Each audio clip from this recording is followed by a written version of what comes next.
How's it going, everyone? Hope you guys are doing well. And this is my review slash reaction, I guess, to the Southern 500 here that happened here last night. So it is 8:23 a.m. on September 1st, 2025. So I want to try to get this out, ASAP. So I'm not gonna worry too much about edits or any of that good stuff. But yeah, I'd say let's just jump right into it, shall we? So Chase Briscoe. Chase Briscoe got it done. He is the winner here, and this is sorry, I'm just waking up here, but back to back. Chase Briscoe is back to back Southern 500 winner here, and it is the first time that he is the first back to back champion since Greg Biffle did it in 2005 and in 2006. And then the other fun fact is Chase Briscoe pulled out his inner Martin Truex Jr., and he led over 300 laps in the Southern 500. And he's the first person to lead over 300 laps since Bobby Allison did it in 1971. Thank you, I believe it was NASCAR Insights, for that nugget of information. And yeah, Chase Briscoe led 309 laps in the race. So Chase Briscoe was able to pull it off, and honestly, it was just a very good night overall for Toyota in general. Because Briscoe, pretty much dominated. He got every point except for one, which we'll talk about in a minute. But Tyler Reddick and 2311 did pretty darn good throughout the night here. Because Tyler Reddick finished second in both stages, as well as the end of the race, where Reddick almost cleared Chase Briscoe here in the final turns, but just he was close, but he didn't get it, of course. But Bubba Wallace too. Bubba Wallace was actually pretty consistent all night long. In my notes here, where was it? He finished fifth in the first stage, and then he finished seventh in the second stage, and then he ended up finishing sixth in the third stage. So I think 2311 did a pretty good job here, and then Riley Herbst is somewhere. I don't know, but Reddick and Bubba both did pretty good. So I said that Briscoe got every point except for one. So shout out to Josh Berry, who finished last. He finished last because he got loose in lap one and almost took out Tyler Reddick as well, and yeah, Josh Berry was behind the wall for over 100 laps, and he did come back into the race, and so he still finished last. But on lap 114, he got the Xfinity Fastest Lap Award.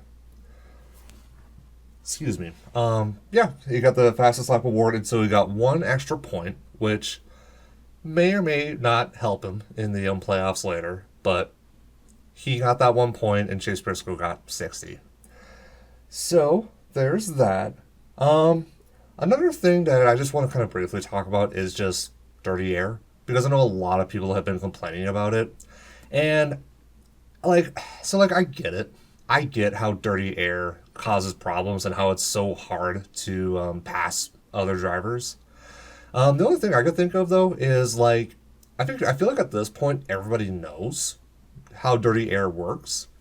And so the thing that I kind of think about is if you know that your car does better in clean air, I know it sounds a lot easier said than done. I get it, but just try getting your car out front, because I think Briscoe, which Eric Estep talked about in his video, Briscoe was able to pass for the lead I think twice during the race, and so I know it's easy to blame the dirty air, but if you think dirty air is going to be such a problem, just find a way to get your car out front, and then have the cars behind deal with your dirty air.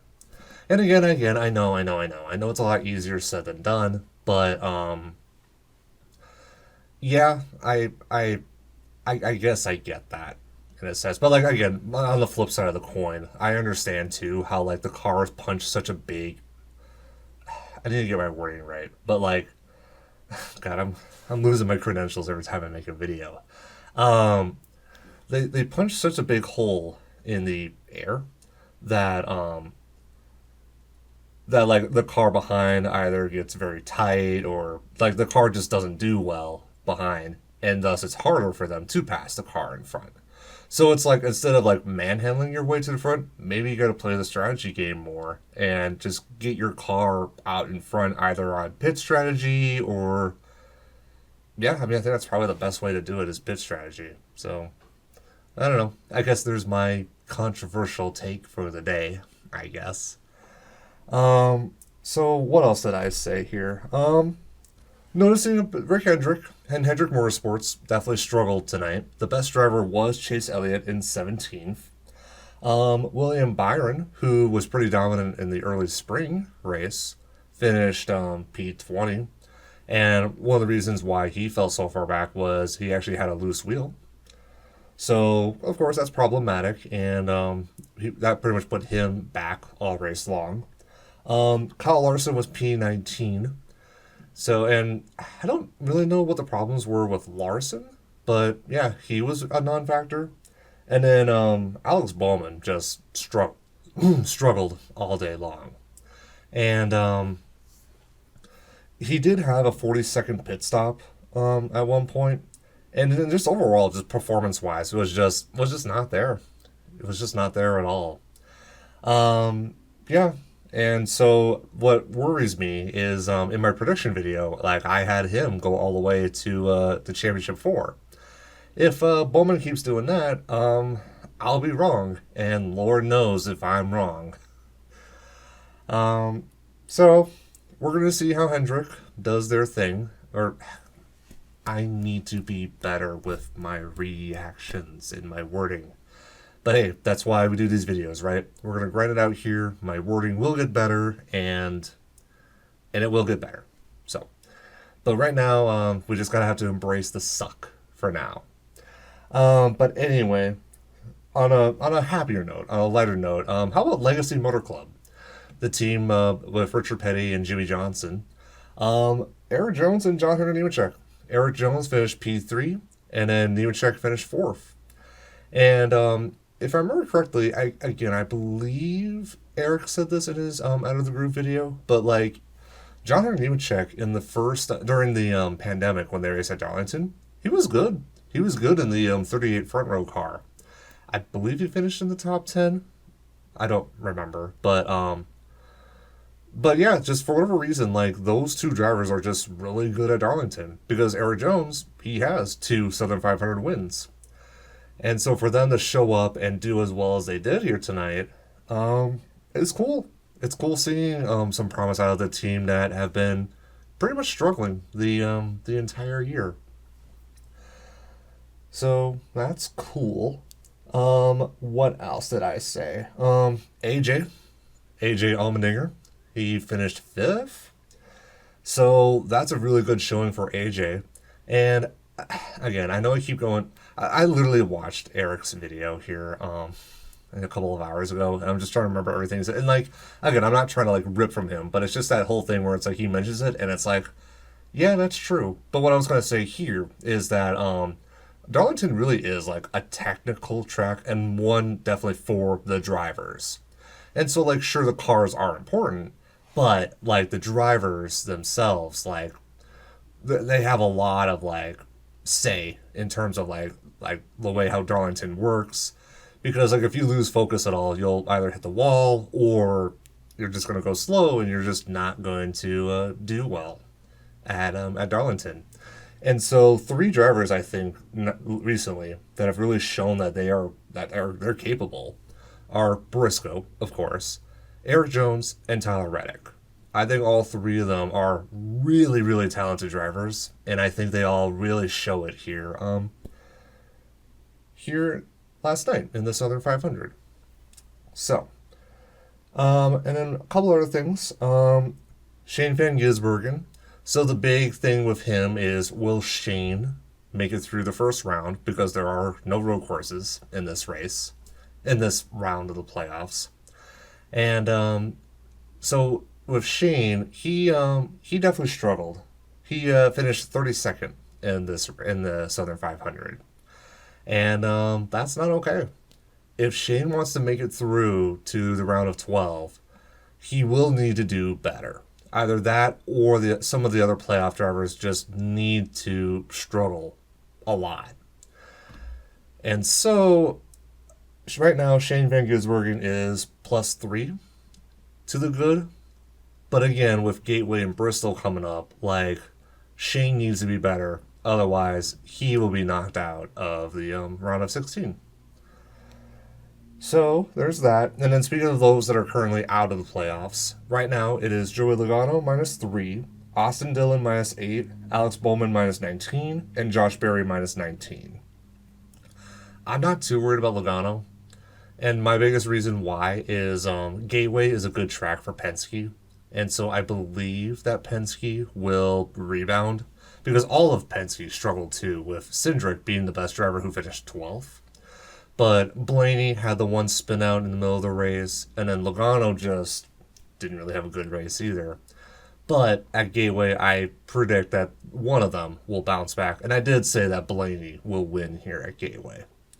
But I will say, Barry, I'm kind of not surprised about, and then Alex Bowman, he's the one that I gotta keep an eye on because, again, as I said, my original thought was that Bowman would be the Cinderella story, and so either he needs to win or have two really good races here at Gateway or Bristol and Bristol.